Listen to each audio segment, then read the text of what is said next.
Assalamualaikum warahmatullahi wabarakatuh. Waalaikumsalam warahmatullahi wabarakatuh. Alhamdulillah, segala pujian hanyalah bagi Allah. Salawat dan salam tercurah limpahkan kepada junjungan Nabi Agung Muhammad Rasulullah Sallallahu Alaihi Allahumma Wasallam. salli wa sallim wa barik alaih. Para pemirsa dakwah Kalteng yang dimuliakan oleh Allah Subhanahu Wa Taala, pada kesempatan kali ini kita kembali dalam acara dakwah Kalteng dan bersama ini saya telah dibersamai oleh guru kita Kiai Haji Abu Nasir yang nantinya kita akan bertanya-tanya, berbincang-bincang seputar masalah Ramadan. Insya Allah sebentar lagi dalam hitungan hari kita akan menjumpai bulan suci yang mulia, yaitu bulan suci Ramadan, di mana nantinya kita akan diminta, dituntut oleh Allah Subhanahu Wa Taala untuk berpuasa, sehingga secara fisik, secara tenaga pastinya kita akan terkurangi. Nah, pertanyaannya, ketika fisik kita itu melemah akibat karena menahan diri untuk tidak makan dan minum pada siang hari, apakah nantinya kita dimaklumkan untuk menjadi generasi rebahan atau malah sebaliknya? Bagaimana supaya nantinya kita di bulan suci Ramadan itu menjadi generasi pejuang, bukan generasi rebahan, dan nantinya kita akan mengupas tuntas dan meminta kemudian ilmunya, masukannya dari guru kita Kiai Haji Abu Nasir. Mari kita sapa dulu beliau. Assalamualaikum. Waalaikumsalam warahmatullahi wabarakatuh. Gimana kabarnya ini, Ustaz? Alhamdulillah sehat bil khair, mudah-mudahan sampai ketemu Ramadan dalam kondisi masih sehat. Amin amin ya rabbal alamin. Amin ya rabbal alamin. Jadi bagaimana ini Ustaz untuk kemudian memberikan tips dan trik kepada generasi muda untuk tidak menjadi generasi rebahan ketika menghadapi bulan suci Ramadan? Ya, baik. Assalamualaikum warahmatullahi wabarakatuh. Waalaikumsalam warahmatullahi wabarakatuh. Para pemuda, para kaum muslimin muslimat yang dirahmati oleh Allah Subhanahu wa taala. Sebentar lagi tentunya kita akan memasuki bulan Ramadan yang disampaikan tadi hitungan hari, memang betul. Maka tentunya bagaimana tips biar kita ini tetap semangat ketika kedatangan bulan Ramadan itu. Maka ketika itu yang menjadi satu pertanyaan, kita kembali kepada surah Al-Baqarah 183. Allah Subhanahu wa taala berfirman, a'udzubillahi minasyaitonirrajim.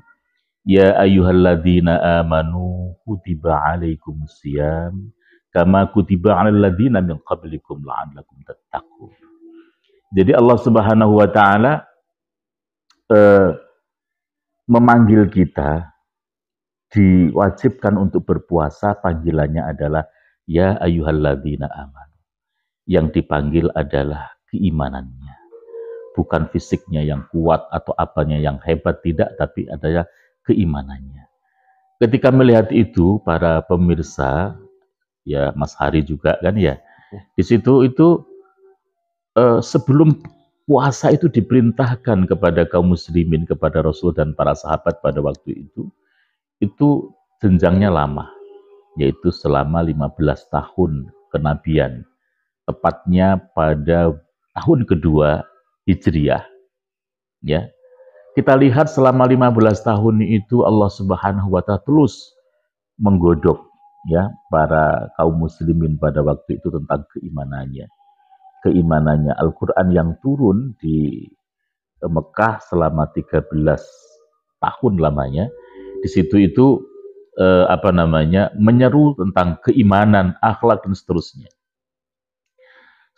Setelah dirasa cukup selama 15 tahun itu dibimbing keimanannya oleh Allah Subhanahu wa taala melalui nabinya, nabi kita Nabi Muhammad SAW, kemudian barulah tahun kedua Hijriah Allah Subhanahu wa taala berfirman, ya ayyuhalladzina amanu kutiba alaikumusiyam. Jadi yang dipanggil adalah keimanannya. Kita bisa memberikan contoh, misalnya ada dua orang laki-laki, satunya masih muda, satunya masih kuat tenaganya, satunya bapak-bapak yang sepuh yang tidak lagi kuat fisiknya.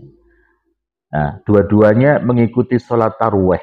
Misalnya kan ya sholat tarawih, begitu mendengarkan lantunan imamnya begini dan begitu. Ternyata baru beberapa rakaat ini yang pemuda yang kuat, yang masih fisiknya kuat ini ternyata sudah lemah, bahkan sudah tidak lagi mau mengikuti, tapi dengan kondisi yang yang lemah. Bapak-bapak yang sepuh ini dia mengikuti dengan ikhlas sampai selesai sholatnya. Itu menandakan bahwasanya fisik bukan menjadi satu ukuran gitu. Ada ukurannya adalah keimanan. Setelah kuat keimanannya, maka Allah berfirman, ya ayyuhalladzina amanu kutiba alaikumusiyam. Jadi ya ayyuhalladzina amanu kutiba alaikumusiyam. Di situ kemudian yang dipanggil adalah keimanannya. Maka itu tipsnya tidak ada lain, ya tentunya pasti kita akan mempersiapkan diri kita, keimanan kita untuk menghadapi bulan Ramadan ini. Ya. Bulan Ramadan ini akan kita hadapinya dengan keimanan. Para pemuda yang dirahmati oleh Allah Subhanahu wa taala, sehingga kita nanti akan kuat menghadapinya, tidak dengan lemah, tidak dengan kondisi merasa terbebani. Maka pidato Nabi ketika menghadapi bulan Ramadan, dan di bulan Sa'ban inilah ayat itu turun, dan di bulan Sa'ban inilah pula Nabi mempersiapkan diri dengan para sahabat. Nabi bersabda kepada sahabat untuk menyambut datangnya bulan Ramadan. Apa orasi Nabi ketika menyambut Ramadan? Beliau mengatakan, laqad ja'akum syahrul Ramadan, syahrun mubarak, faradallahu fihi siyamahu. Nabi mengatakan, telah datang kepada kalian bulan Ramadan, bulan penuh barokah. Nabi ini tidak menyampaikan kepada para sahabat kaum muslimin pada waktu itu adalah Ramadan itu adalah sebagai beban, tidak. Tapi Nabi mengatakan telah datang. Jadi ketika ukur itu ada 8 sabda Nabi itu di dalam menyambut itu ada 8 poin. Poin pertama, laqad ja'akum syahrul Ramadan, kabar gembira. Telah datang bulan Ramadan, bulan mubarak. Itu kabar gembira. Yang ketiga, Nabi mengatakan Allah Subhanahu wa taala telah mewajibkan atas kalian untuk berpuasa. Terasa beban. Kemudian Nabi meneruskan, di dalam bulan Ramadan itu telah terbukalah pintu-pintu surga, kabar gembira, dan telah tertutuplah pintu-pintu neraka, kabar gembira. Kemudian Nabi mengatakan di dalamnya kemudian telah terbelenggulah setan-setan, kabar gembira. Dan Nabi mengatakan juga bahwasanya di dalamnya fihi lailatun khairun min alfi syahr. Di dalamnya itu ada 1 malam yang lebih baik daripada 1000 bulan. Begitu ya. Barang siapa yang terhalang untuk mendapatkan Lailatul Qadar ini, maka dia akan terhalang dari kebaikan-kebaikan yang telah disediakan oleh Allah Subhanahu wa taala. Maka ketika kita ukur itu 8 poin ternyata menjadi 3 poin. Satunya adalah kabar gembira, satunya adalah beban, satunya peringatan. Maka ketika kita lihat yang 6 itu adalah kabar gembira, yang 1 adalah beban, bahwasanya kalian diwajibkan berpuasa, yang satunya adalah awas lo, ketika kamu tidak mendapatkannya kebaikan atau enggak sampai terlewatkan momen Ramadan ini, maka kalian semua akan terhalang dari mendapatkan kebaikan-kebaikan yang telah dikemas, diberikan total kepada kita orang-orang yang beriman ini. Maka dari itu, jangan kemudian kita jadikan beban Ramadan ini. Tapi kita itu merasa bahwasanya Ramadan ini adalah hadiah terbesar dari Allah Subhanahu wa taala bagi kaum muslimin. 1 bulan ini diberikan oleh Allah kepada kita untuk kita itu fastabiqul khairat di dalamnya. Banyak sekali amalan-amalan yang harus kita lakukan di dalamnya. Bahkan Allah ini menyampaikan mengabarkan bahwasanya Ramadan itu tidak 30 hari, tidak begitu, tapi Allah mengatakan ayyamal ma'dudas.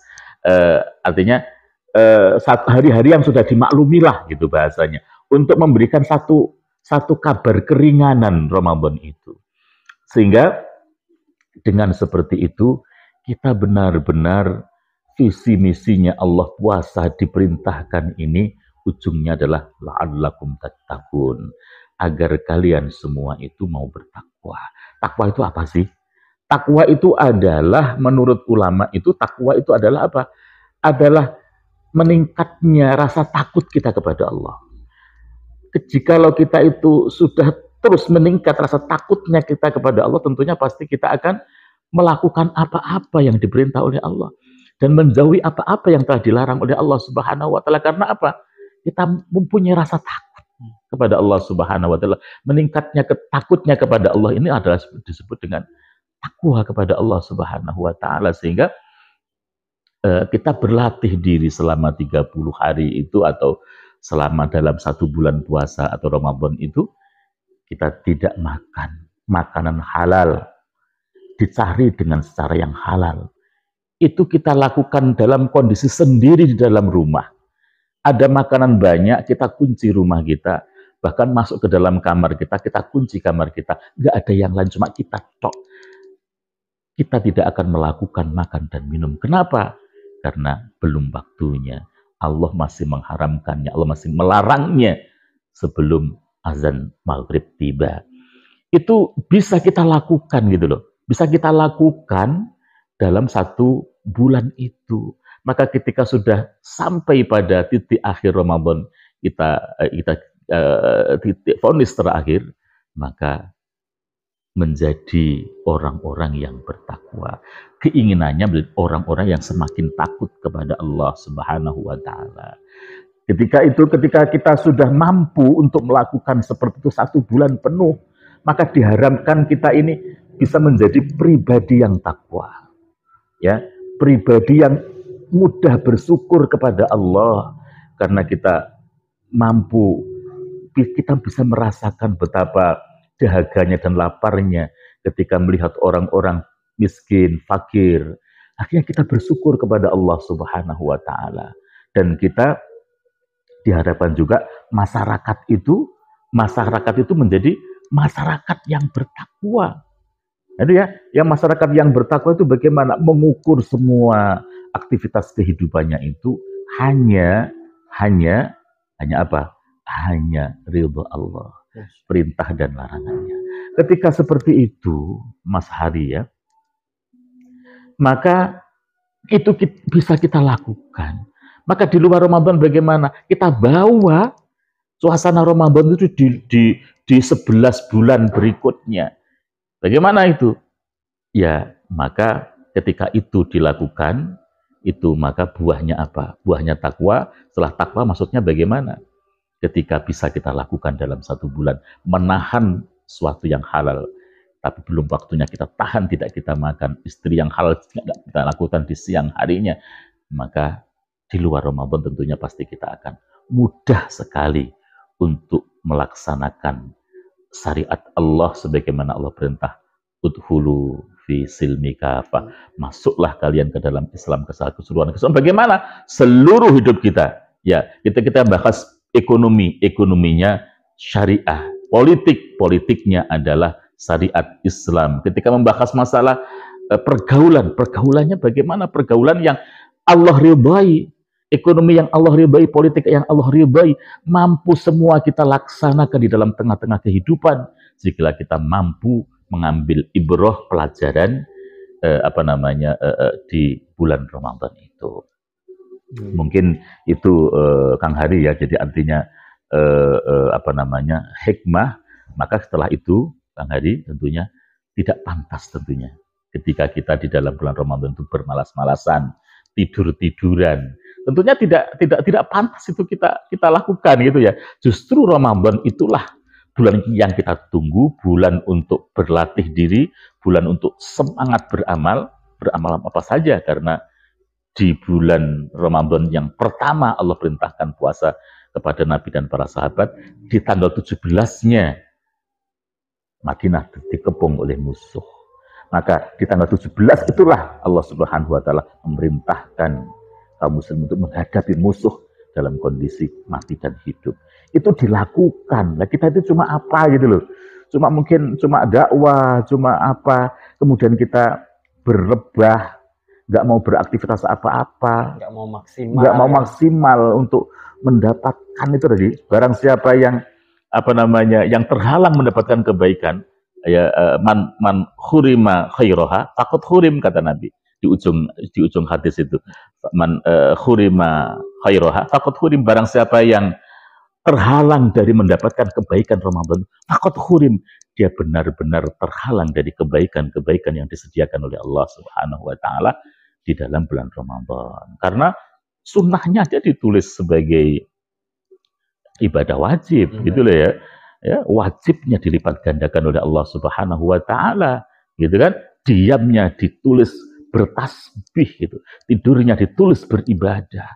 Apalagi aktivitas yang lain gitu. Maka ya para pemuda semua yang dirahmati oleh Allah, mari kita sambut Ramadan dengan sukacita, sudah gembira, bahkan ini bukan menjadi beban buat kita, bahkan kita berlomba-lomba untuk beramal. Amal saja, sedekahnya, amal sunnahnya, sholat sunnahnya, dan seterusnya. Insya Allah. Insya Allah. Luar biasa sekali apa yang disampaikan oleh Kiai Haji Abu Nasir tadi, bahwasannya bulan Ramadan itu salah satunya adalah bulan pelipat gandaan pahala. Masya Allah, luar biasa. Jadi kalau misalnya hari-hari biasa, bulan-bulan biasa kita sudah bersemangat untuk terus berdakwah, melakukan amal soleh, menjadi keharusan dan memang sudah seharusnya ketika menghadapi bulan suci Ramadan, semangatnya semakin menggelora. Masya Allah, seharusnya. Seharusnya seperti itu. Wah, luar biasa sekali. Para pemirsa yang dirahmati oleh Allah Subhanahu wa taala, insyaallah mungkin cukup sampai di sini dulu pembahasan kita, dan insyaallah nanti kita akan melanjutkan kepada waktu-waktu yang akan datang, dan semoga apa yang disampaikan oleh Kiai Haji Abu Nasir tadi bisa terrealisasikan oleh kita, bukan lagi menjadi alasan untuk kita menghadapi puasa itu dengan rebahan, tetapi dengan bersemangat, optimal dan maksimal, insyaallah. Insyaallah. Mari kita tutup dengan membaca hamdalah, istighfar dan doa kifaratul majelis. Alhamdulillahirabbil alamin. Astagfirullahaladzim. Asyhadu an la ilaha illa anta astaghfiruka wa atubu ilaik. Assalamualaikum warahmatullahi wabarakatuh. Waalaikumsalam warahmatullahi wabarakatuh.